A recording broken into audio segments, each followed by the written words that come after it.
Hey there, English learners. Have you ever felt stuck? Staring at a pile of grammar books, memorizing long word lists, and then still feeling confused when it comes to having a conversation with a native speaker? Well, what if I told you that there is another way to learn English that's not only more effective, but also more fun? A way that feels less like a chore and more like a superpower. Are you ready to enter the world of comprehensible input? If so, then let's get into it. In simple terms, comprehensible input is language that you understand even if you don't understand every single word.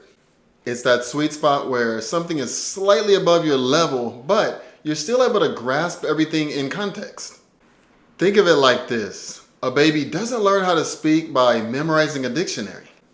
They learn by hearing their parents talk, watching their expressions, and then connecting those sounds to action.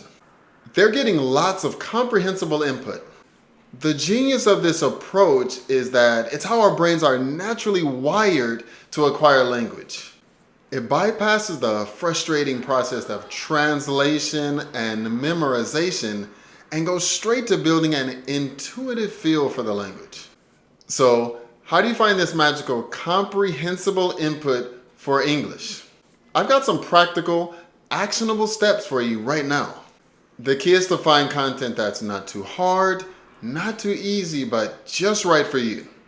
For beginners, start with things like children's shows and books. I know it sounds a little silly, but shows such as Peppa Pig or Paw Patrol use simple, repetitive language that's going to be easy for you to start building up an English foundation. You'll be amazed at how easy it is for you to pick up simple phrases and basic vocabulary. For intermediate learners, this is where you can start to become a bit more ambitious. Search for intermediate podcasts or podcasts for intermediate learners. Many of these are designed to be a little more slower than usual and use simplified vocabulary.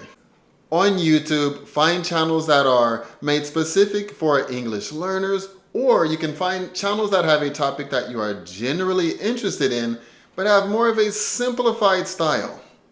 Look for creators who speak clearly and use a more simplified style with visuals that make it easy to understand what they're saying. Try watching TV shows or movies that you've already seen in your native language, but now do it in English with subtitles for clarification. You already know the plot or story, so now you can really just focus in on the words. For advanced learners, the world is really up to you. You can really just dive into native level English content and then go from there.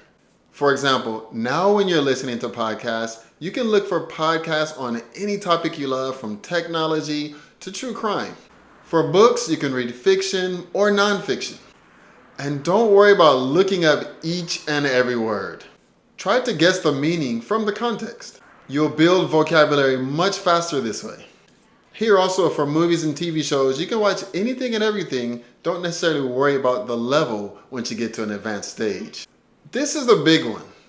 When you come across a new word, your first instinct will be to translate it, but this is where you get into a trap. Translation keeps you stuck in your native language. Instead, try to understand overall what's being said. If you don't necessarily pick up each and every word, just let it go and continue listening. Your brain is a powerful pattern recognition machine. Over time, you'll begin to figure out the meaning without even trying. The biggest mistake that people make when learning English is trying to cram. Comprehensible input is all about consistency. 10 minutes of enjoyable input each day is going to be much more important than once a week, 2 hours of a long, boring textbook study. Listen to a podcast on your commute. Take 20 minutes out of your lunch break and watch a TV show. Or can you read a chapter of a book right before going to bed? Make English a part of your life and not something that you just do to study.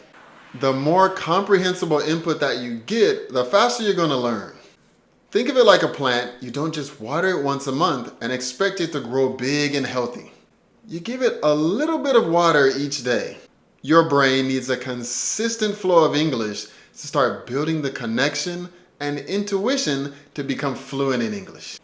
So if you're tired of flashcards and grammar drills, you should really give comprehensible input a try.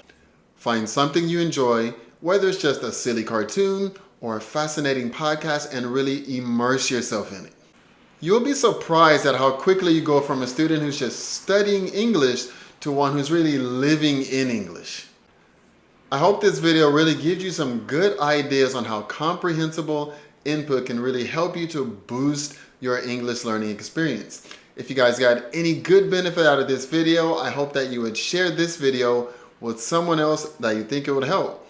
And if you're interested in learning any more English language with me, click here on the video that's popping up on the screen right now. Thank you guys so much for watching. I look forward to seeing you in the next video.